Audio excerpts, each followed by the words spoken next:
பேர் வந்து லக்ஷ்மிபதி. நான் ஸ்ரீ அபிராமி காலேஜ் ஆஃப் ஃபார்மசியில் செகண்ட் இயர் படிச்சுட்ருக்கேன். நான் வந்து கபடி பிளேயர். நான் வந்து சின்ன வயசுலேருந்தே கபடி விளையாடியிருக்கேன். நான் வந்து 6th படிக்கும்போது ஜோனல் லெவல், 7th படிக்கும்போது 6th ஜோனலு, ஜோனல் டோர்னமெண்ட்டு, ஜோனலு, டிஸ்ட்ரிக்ட்லாம் விளையாடியிருக்கேன். நான் வந்து சின்ன வயசில் 6th படிக்கும்போதே எங்கள் அண்ணா, எங்கள் சீனியர்ஸ்லாம் விளையாடி பார்த்துருக்கேன்.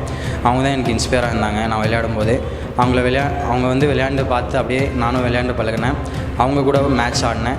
டோர்னமெண்ட் அதெல்லாம் நல்லா விளையாடுறதுனால அவங்க வந்து டோர்னமெண்ட்டு கூட்டு போனாங்க. அங்கேயும் வின் பண்ணிட்டோம். 7th படிக்கும்போது வந்து ஜோனல் லெவல், அங்கே ஜோனல் லெவலையும் வின் பண்ணிட்டோம் அவங்க கூட.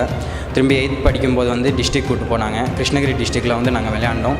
அங்கேயும் வின் பண்ணிட்டோம். கிருஷ்ணகிரி அவங்க வந்து வெல் கோச்டு. அவங்க வந்து ஸ்கூல் ரொம்ப பெரிய ஸ்கூலு. அவங்கெல்லாம் நல்லா விளையாடுறவங்க. அவங்க கூடயே நாங்கள் வின் பண்ணிட்டோம். அதனால் நாங்களும் இப்போ வந்து அபிராமி காலேஜில் வந்து நாங்களும் விளையாடிட்டுருக்கேன். இங்கேயும் ஸ்டேட் லெவல் நடக்க போது நாங்கள் விளையாடுறோம். போதும்.